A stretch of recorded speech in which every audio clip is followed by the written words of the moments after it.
Camisa bonita. Salve, salve, rapaziada! Sejam todos muito bem-vindos a mais um Podzão, o nosso podcast de esportes aqui do portal Roma News. E hoje, nesta quarta-feira, dia 15 de outubro de 2025, vamos destrinchar tudo o que aconteceu ontem no Estádio Olímpico do Pará, o Mangueirão, no Repad número 780, na vitória do Clube do Remo por 3-2 contra o Paysandu Esporte Clube, escrevendo mais uma bela história no clássico, né? Remo e Paysandu, o clássico Rei da Amazônia, onde a gente teve ontem a conclusão da 32ª rodada do Campeonato Brasileiro de 2025. Hoje, mesa cheia aqui no Podzão para a gente poder falar sobre Remo e Paysandu. Começando, vou fazer diferente hoje, tá? Vou apresentar pelo outro lado da mesa. Certo. O André Gomes, Andrezinho, repórter de esportes do Roma. E aí, André, tudo bom? Você trabalhou ontem nesse jogo de Remo e Paysandu, como é que tá, meu amigo? É isso mesmo, bom dia pra vocês, boa tarde pra quem ainda não... Aliás, pra quem já almoçou. Jogão, hein? Jogão esse Repá, acho que o melhor do ano. Apesar de um dos lados não estar tão feliz, não é? O Paysandu teve a oportunidade de tirar quase que totalmente as chances de acesso do Remo e não conseguiu. A gente vai falar um pouquinho desse jogo. Também o Rodrigo Moraes, ontem também estava acompanhando o jogo. Realmente, né? Foi um jogo digno de clássico Rei da Amazônia, né, Rod Bala? Boa tarde, amigo. Boa tarde, bom dia para todo mundo. Que jogo e mais precisamente o segundo tempo, espetáculo. Ainda tem aqueles que dizem, né, que o Repá não é o maior clássico da Série B desse ano, mas entendedores entenderão. Deixa aí nos comentários depois desse bate-papo que a gente vai ter, se não é. Agora a gente tem que, né, dar um oi aí pro rapaz aí. E ontem, acho que ficou provado, né, que mesmo com a derrota histórica do Brasil pro Japão, perdendo a primeira vez para a seleção japonesa, eu acho que o assunto esportivo mais comentado no Brasil deve ter sido o clássico Remo e Paysandu, né? Vários influencers estavam aqui, enfim, o Repá de ontem ficou realmente marcado. E o Paulo Bento, coordenador de redes sociais aqui do Roma News, com a sua camisa alviceleste. Bonita, né, minha camisa? Bonita demais, né? Que ano é essa? Como é que... Ontem tava no estádio, né, nas arquibancadas. Sempre apoiando. No sempre, Mangueirão. Fazendo jus ao nome que é dado pra torcida do Papão. Fiel.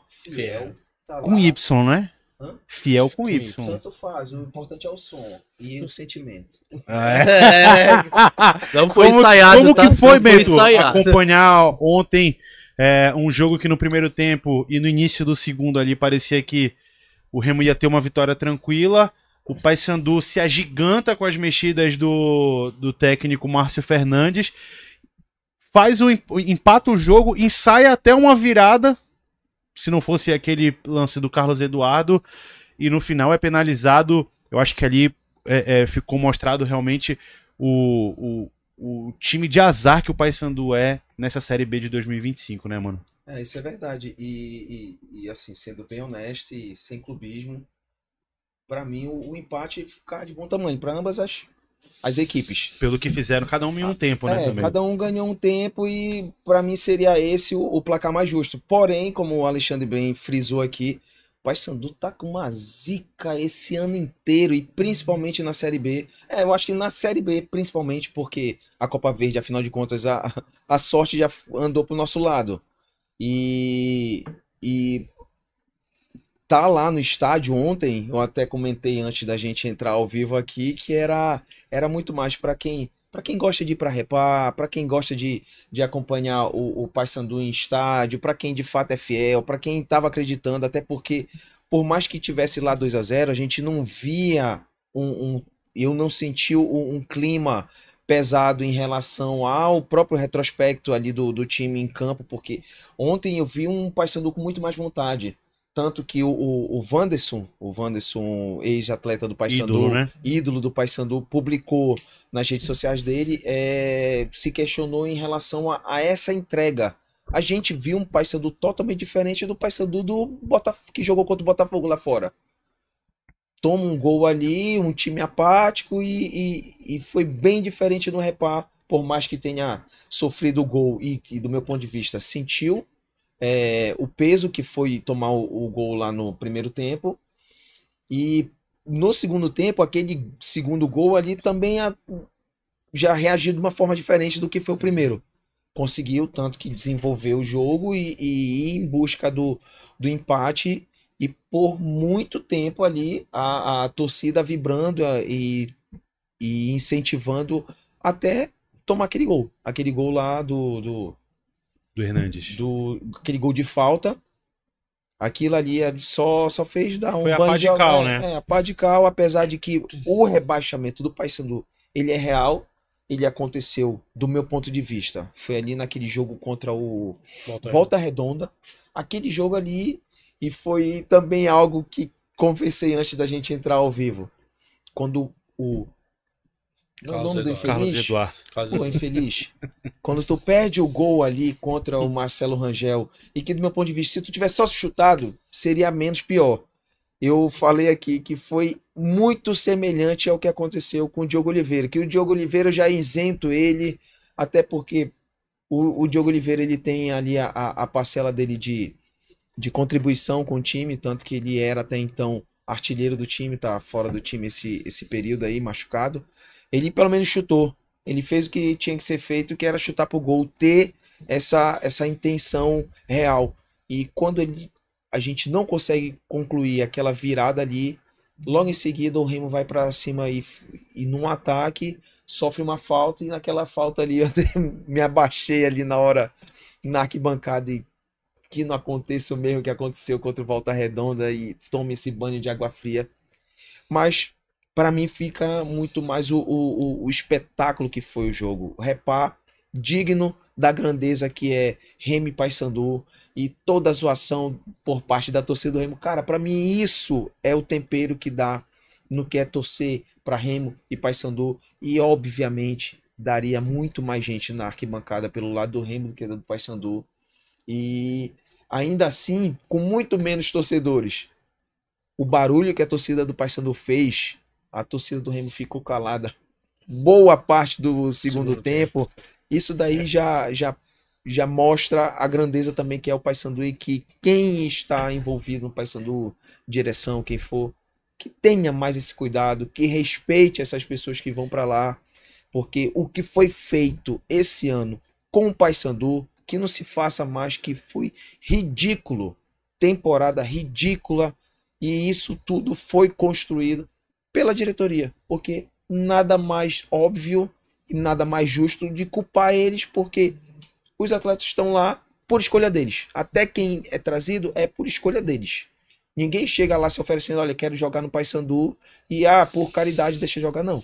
É tudo escolha deles. Então, o maior culpado disso tudo, de onde está o Paysandu, culpado é a direção. Não é à toa que um time que está há 16 rodadas na lanterna e 3 afora da zona, tá desse jeito aí, por culpa da direção. Essa diferença nos números que o Bento falou, né? O Remo teve um total de 23.382 torcedores e o Paysandu total de 18.609, quase 5 mil torcedores aí de diferença a mais pro lado do clube do Remo. Falando da tabela, a Vitória deixou o Remo com 51 pontos, a mesma pontuação que a Chapecoense, que também empatou contra o Botafogo de São Paulo ontem. E a 1 ponto do G4. O primeiro time dentro do G4 é o Goiás, que tem 52. Já o Paysandu é o lanterna ainda, com 26 pontos. E tá a 11 do primeiro time fora da zona, que é a Ferroviária, com 37. Falando agora do lado do Remo, esse resultado põe o Leão de vez na briga, né? Se a torcida já acreditava nesse acesso, agora tem mais motivos ainda para acreditar que o Remo vai realmente brigar até a última rodada, porque é 1 ponto apenas de diferença pro G4, e são 4 vitórias seguidas, né? 100% de aproveitamento desde que o Guto Ferreira chegou ao clube. E ganhando da forma que ganhou, com um golaço de falta do Diego Hernandes. Golaço. No final do jogo. Não tinha o que o Matheus Oliveira fazer ali. Mas, Nogueira. olha, conversando com o seu Jazildo, hoje de manhã aqui, o Entendedor de bola, né? entendedor de bola. Ele entende muito de bola, Jacildo. Conhece O muito. senhor Ele, entende muito bem de bola. ele falou que foi falha do Matheus Nogueira. Vocês acharam que foi falha? Nem não, um pouco. nem Não de tinha- perto. Na verdade, É ele a- fez o que dava pra ele fazer. Nem Seu, se ele tirasse a luva e jogasse na bola enquanto ela tava vindo, ia sair da trajetória. Zildo não conseguiria pegar essa bola por motivos óbvios, né? Então Sim. não tem como. Ei, seu Zildo, vamos respeitar. Não dava. Olha. Eu também achei que não foi falha do. Eu achei mais falha o gol do Sávio de falta no primeiro jogo da Sim. final. Sim. Do Parazão do que essa. Porque a batida de falta do Sávio é colocada. Uhum. A do Diego é com violência, né? Ele Violência. meteu o pé Ainda na foi bola. numa trivela, É. né? Bateu forte. Foi. Aí é contigo, porque quem pegou o gol foi o Paysandu, né? Mas, É. Foi de E trivela, pegou né? de trejeiro na bola, a bola vai meio que saindo do Matheus, Vai tanto no que ele, ângulo. quando ele toca na Não tinha o que bola, fazer. ele já tá com a mão dentro, Dentro do do gol, gol, praticamente, né? Não tinha o que fazer ali. Não tinha o que Então, fazer. não achei falha também do Matheus nesse lance. É. Mas o Leão carimba ali, que é um dos que tá brigando pra subir realmente, né, Andrezinho? É isso, e assim, além da vitória do Remo, os resultados depois do Repá ainda ajudaram ainda mais o Remo, né? Porque a Chapecoense empatou com o Botafogo de São Paulo e o Atlético Paranaense empatou em casa. Ambos Avaí. jogaram em casa, né? O Atlético Avaí. empatou com o Avaí. Que é resultado maravilhoso pro Remo. E ainda tem o Atletiba na próxima rodada, ou seja, Coritiba e Atlético. Um Pode deles se vai perder embolar ponto, por ali, né? um deles Um vai vai perder perder pontos, ponto, é. ou os dois. Isso é maravilhoso. O Remo precisa fazer só a parte dele. E assim, eu já falo isso aqui há um bom tempo e vocês acham que eu tô zoando. Mas não, o Remo vai subir pra. E eu ainda falei, o Remo vai subir, na minha opinião. Mas se o Remo ganhar o Repá, é certeza. Pode cravar, o Remo vai subir. E essa vitória de ontem dá uma moral e tanto, especialmente pelo segundo tempo, né? Porque o segundo tempo. O primeiro tempo, o Paysandu, ele foi a tônica do que vem sendo na Série B, não é? Um time que tem a bola, mas tem muita dificuldade para criar oportunidades claras. Rapaz, você não tem meio campo, né? Exatamente. E foi isso que me surpreendeu, porque no segundo tempo, a Teve. entrada do Wendel Júnior melhorou muito o time. O Wendel Júnior, que vinha jogando com o... Quem era o técnico antes? Claudinei, né? Ele vinha jogando como centroavante, até pela ausência, às vezes, do Diego Oliveira e tudo mais. Mas ele jogando no meio de campo, funcionou. Funcionou. O Paysandu conseguiu circular melhor essa bola ali no campo ofensivo. Não precisou depender só dos contra-ataques. E conseguiu fazer 2 gols. Não, como o Bento falou, não sentiu o gol do Pedro Castro, segundo, logo no início do segundo tempo. E ainda teve chances de fazer o 3-2. É que o Remo tem um goleiro, pra mim, o melhor goleiro da Série B. Um dos melhores goleiros desse ano do futebol brasileiro, que é o Marcelo Talvez até do Rangel. Brasil atualmente. Pra mim, melhor do que o goleiro que tava no jogo contra o Japão. O Hugo Souza, né? O Neneca. E o Marcelo Rangel fez o papel dele mais uma vez. O Marcelo Rangel aí que teve alguns problemas físicos, né? Nos últimos dias. E chega e é o herói do Remo novamente. E aí vem o Diego Hernandes e faz o golaço. O Remo, na minha opinião, tem time pra subir. Vai subir. E a questão é, vai ser campeão ou não? Porque tá todo mundo ali embolado, tá todo mundo deixando pontos Eu pra acho que trás. só tem talvez uma vaga garantida que eu acho que seja do Curitiba, né? Apesar de ele ter 3 pontos a mais só do que o Criciúma. Uma derrota pro Atlético Paranaense embola tudo Embola de novo. tudo, pois é. Até pensando em título. Mas o Remo realmente crava o seu lugar ali na briga pelo acesso, né? O Rodrigo, porque a chegada do Guto, ela muda muita coisa no Remo, né? Porque era um time que, o próprio Guto fala isso, né? Que brigou quase que o campeonato inteiro ali na primeira parte da tabela, entrava no G4, saía, ficava bem encostado no G4, e que nesse período sob o comando do Antônio Oliveira, os jogadores parece que desacreditaram e desistiram um pouco da briga pelo acesso. E aí o Guto consegue trazer esse espírito de volta e faz uma campanha que nem a do Claudinei quando chegou no Paysandu, né? Quatro vitórias seguidas. O Remo não tinha conseguido engrenar 3 vitórias seguidas nessa Série B e já engrenou a 4ª e vai enfrentar o Atlético no Baenão lotado. O Atlético, se eu não estou enganado, vindo com 8 desfalques, né? Sem 8 titulares para esse jogo. Então, a sequência também foi positiva para o Remo de engatar esses 4 jogos de vitória, tendo muitas partidas para disputar dentro de Belém. Eu acho que a gente nem deveria mais falar de Antônio Oliveira aqui, né? Magoado, né? O pessoal é magoado, A não gente sei nem porquê, deveria, né? mas a gente volta naquela situação. Ele já chegou como um cara que não era para ter sido técnico do Remo, mas enfim, isso não vem mais ao caso.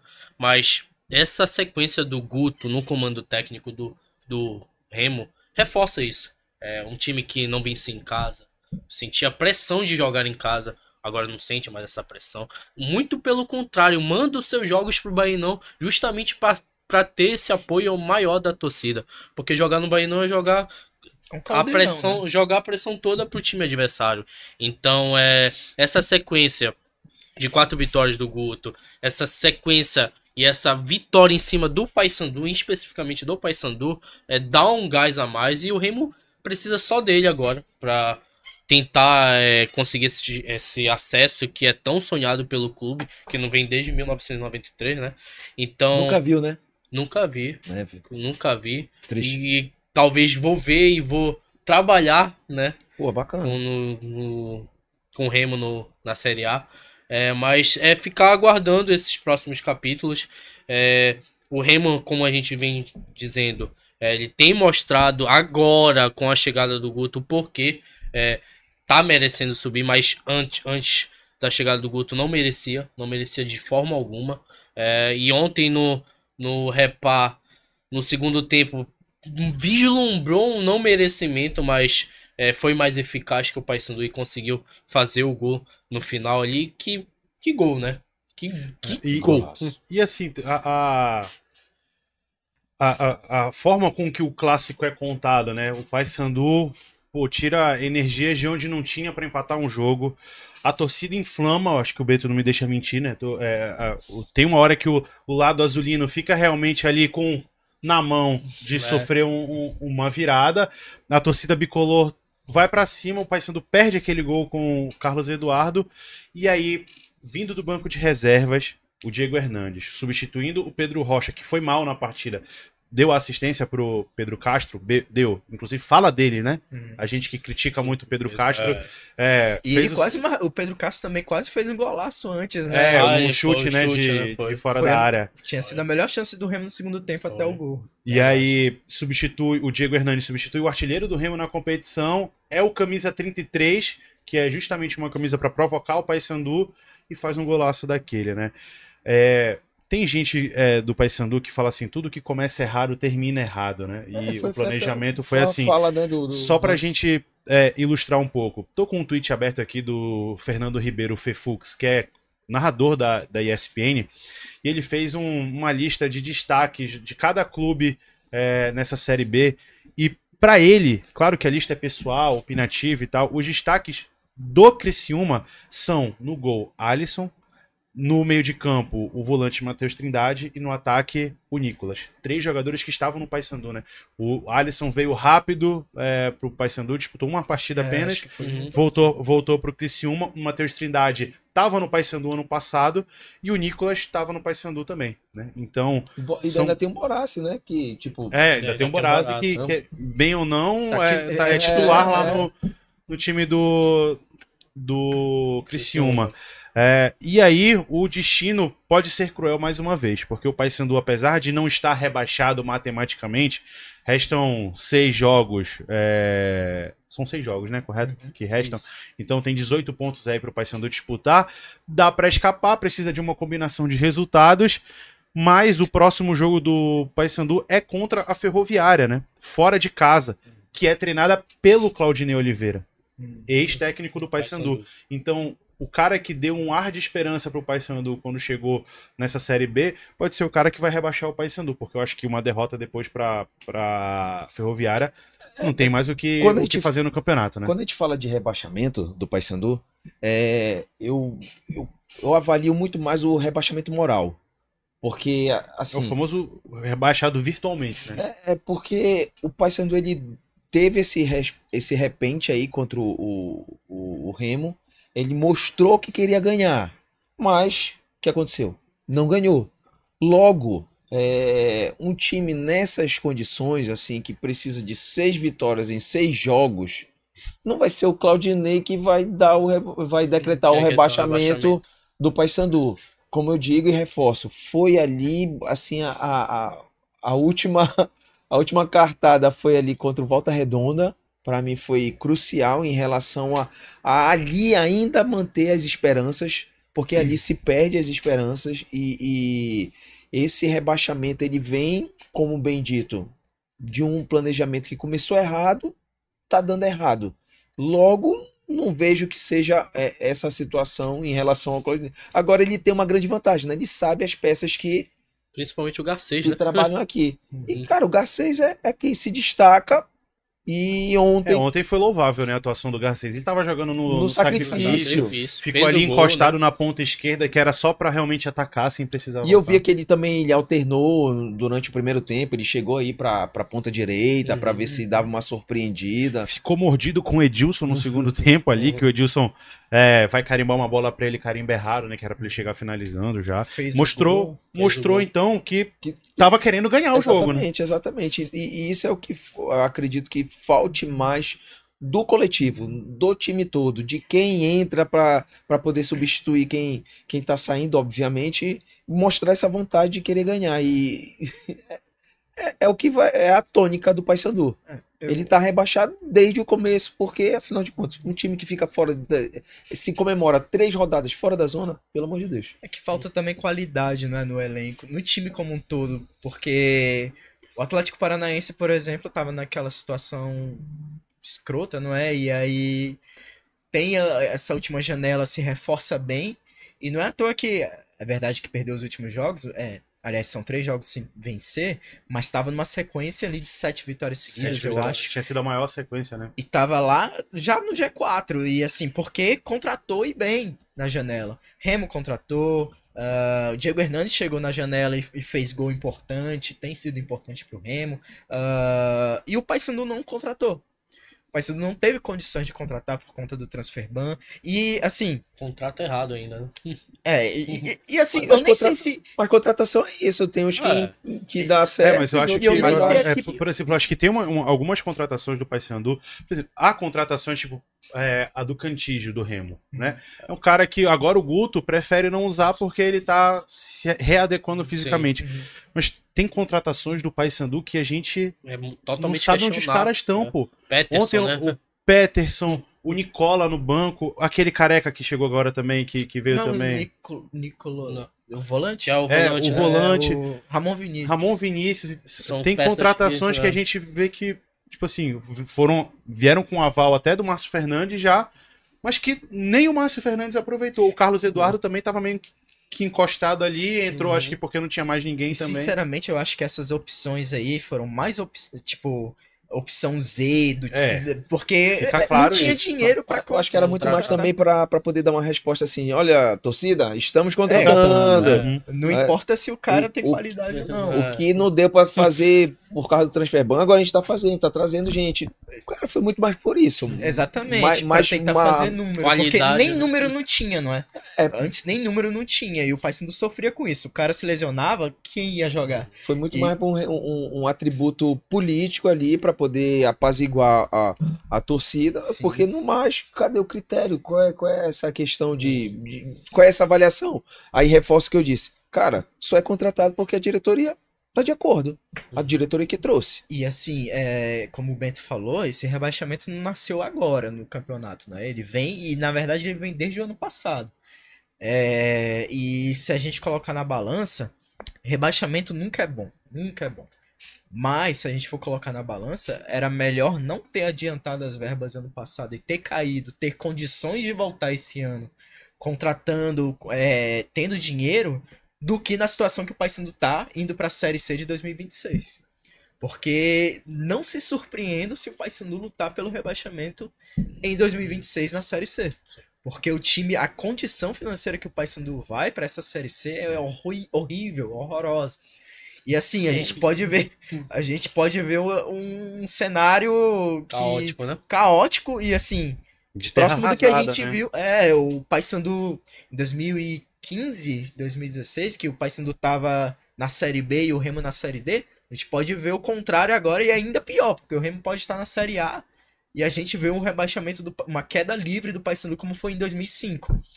Então a situação é preocupante. Até porque, se a gente for pensar, é muito mais fácil um time que sobe da D para C manter um elenco ali do que um time que cai da B para C, né?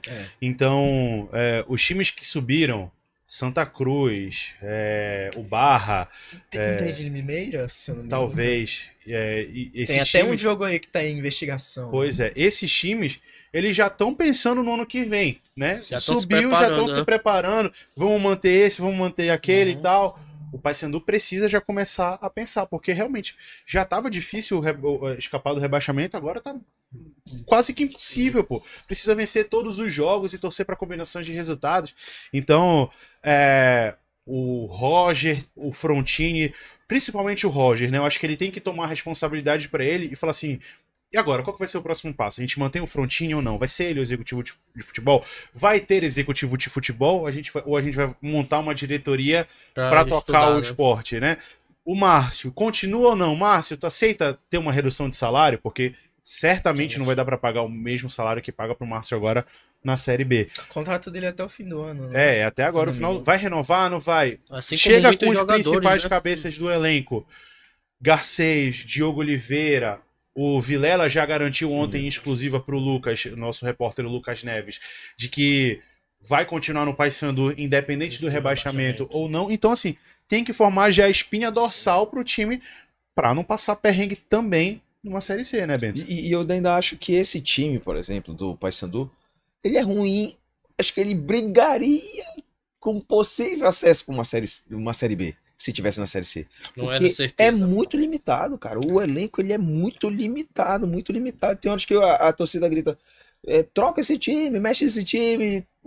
Márcio Fernandes, Mas não tem quem olha colocar. pra quem, mano? E as Matheus Vargas principais machucado, peças, o Vilela Vilela machucado, aí o Rossi ele já meio que não tá mais fazendo Nem parte, conta, né? não tá mais sendo nem relacionado. Então, todas essas questões aí que é absurdo para um cara que foi contratado pelo valor que foi contratado o Rossi, acaba sendo até um desperdício de dinheiro ali. Assim, E dispensar, tipo, abrir mão do Borassi. Cara, o Nicolas, super respeito a história dele, ele não estava encaixado no sistema ali do Paysandu em que ele estava jogando. Mas não acho que ele era o perna de pau, que muita gente falava, pelo contrário. Acho que ele faz ali a função dele bem feita, contanto que tenha um esquema que facilite o desempenho dele. A gente falava isso daqui nos podzões, né? Que o time queria que o Nicolas corresse. Até o gol. O Nicolas não é isso, ele é cara pra cruzar na área, cabecear. Uma vez a gente falando na redação, falar assim: o Nicolas é ruim. Eu falei: não. Eu respeito a história do Nicolas, mas me diz então, desses últimos 10 anos, qual foi o artilheiro do Paysandu? Não, no século, né? Ele é o maior artilheiro do Paysandu no século, o maior artilheiro do Repá. Então qual foi? Qual foi? Foi o Nicolas. Então, cara, seja humilde, avalie o futebol sem o clubismo, porque aí tu consegue enxergar muito mais coisas do que de fato é só a paixão pela paixão. Mas, cara, dispensar o Nicolas, eu acho que dispensaria por questões financeiras. Porque também ele era, pesar, né? ele era um grande salário, uma grande parte da folha do Paysandu. Aí é condizente até pelas necessidades que foram criadas graças a tomadas de decisões ruins no passado. Aí beleza, mas o Nicolas ruim, ele não é ruim, cara. Assim como também eu super sinto falta de quando o Borazi ele era a opção para um segundo tempo. Sim. Então, qual é as opções que a gente tem em banco? Não tem, cara, não tem. Nesse time ele seria titular, né? Facilmente. Era Borazi, o Diogo Oliveira e o Garcês, porque o Rossi não conta facilmente. Imagina um assim, ataque, se o Rossi pro ano que vem, acho que a única forma dele ficar no Paysandu é por amor à camisa, assim. É se ele, olha, não, pode cortar meu salário em 70%, que eu fico. Mas mesmo assim, é um cara que, pelas questões físicas, a gente já viu que não dá pro... Ele vai jogar em campos piores, vai ter viagens piores, então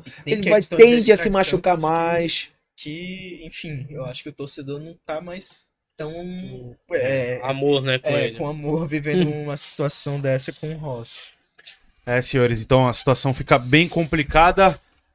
Lembrando que na próxima rodada tem Remo e Atlético já neste sábado, no Bainão. O Tonhão falou ontem que foi uma opção da comissão técnica de botar o jogo pro Bainão, haja vista que o jogo contra a Chapecoense já seria no Bainão por causa da inutilização do Mangueirão por conta de shows, né? E aí, pra não ficar Bainão, Mangueirão, manda tudo no Bainão. E ele já adiantou que o preço dos ingressos será de R$80, não vai ser aquela facada de 120 que foi contra o Atlético Paranaense. E o Paysandu volta a campo na segunda-feira, quando encara a Ferroviária lá no Fonte Luminosa, num jogo que... Dá pra esperar alguma coisa? Lá em Ferroviária, né? Lá em Ferroviária. Detalhes, um abração. O Paysandu vai jogar lá em Ferroviária, tá? Que dá pra esperar alguma coisa não, né, Bento? Cara, dá pra esperar. Muita raiva que a gente vai passar. Peguei vocês de surpresa, né? Cara, eu não espero muita coisa do Paysandu, não. Cara, assista o jogo por, enfim, Torcer é Paysandu, né? do início ao fim. Acho que agora é tentar encerrar com o mínimo de dignidade, né? Cara, mostrar no mínimo vontade, porque é aquela história, cara. Pior derrota é aquela derrota apática, em que o time não reage entrega nada, ali, não né? reage, toma gol, faz gol e não vibra. Cara, pra mim a pior situação de derrota é essa. Tanto que ontem, quando eu saio do estádio, eu não saio cabisbaixo não, cara. Eu saio assim, pô, era esse Paysandu que eu queria ver mais, cara. Por mais que tenha saído derrotado ali, é essa vibração que eu queria ver mais por parte do time, por parte da torcida que vem incentivando desde o começo, tanto que a média de público do Paysandu é boa, se comparada, por exemplo, um Goiás que está lá pelo G4 da vida desde o início, que não consegue, eu não vejo assim essa empolgação toda, e ainda tem quem fale que Remo e Paysandu não é maior do que esses clássicos que tem afora pelo Brasil inteiro. Então, isso daí pra mim é um absurdo. A torcida ela tem feito o papel dela, só que não tem muito o que esperar, não. Alexandre, não tem muito o que esperar desse time do Paysandu. E aí, o desabafo, né? Do nosso torcedor. Bonita essa camisa, né? Comprei com o Fábio Will, meu amigo aí. Que época que é essa camisa? De que ano que é? 2004, tava na Série A. Nessa época, onde é que a gente comprava ingresso? A gente comprava ingresso numa farmácia grande aí que né? Faliu. Que era a patrocinadora Master? Era Faliu, Master, né? Faliu, né? Faliu, uma pena. Ia falar alguma coisa sobre... Nada, tá bom. Vou me conter. É assim que a gente encerra mais um Podzão. Bento, obrigado, mano, por ter participado nesse Podzão de hoje. É isso. A gente volta, acho que na terça que vem, né? Depois do jogo do Paysandu, não é isso? Talvez. Acho que é melhor. O Remo joga quando? Sábado. Beleza. O Paysandu joga na segunda de noite. Então, terça que vem está aqui. Rod Nelson, obrigado, amigo. Valeu por mais uma participação também no Podzão. Tamo juntos, Espero que na terça a gente possa comentar vitórias, né? De ambos os lados. Verdade. Andrezinho, também obrigado, mano, por ter vindo mais uma vez participar do nosso podcast. Estaremos aqui nos próximos para falar sobre esse acesso do Remo que vai ser consolidado e o rebaixamento do Paysandu. Aí o pai André, né? Tem o pai Abner. Então, eu também mandou um abraço pro Diego Beckman, que também previu esse resultado de 3-2 do Remo ontem. Ele cravou? Cravou o resultado. Ele cravou 3-2. E eu querendo apostar lá no Repá, moleque. Pô, Diego, passa os números da Mega pra gente aí, que a gente agradece, tá bom? Nos encontramos na semana que vem, então, amigos, na próxima terça-feira, tá? Com mais um Podzão. Muito obrigado pela audiência, pela interação. A gente se encontra logo menos. Um abraço e tamo junto. Valeu, falou.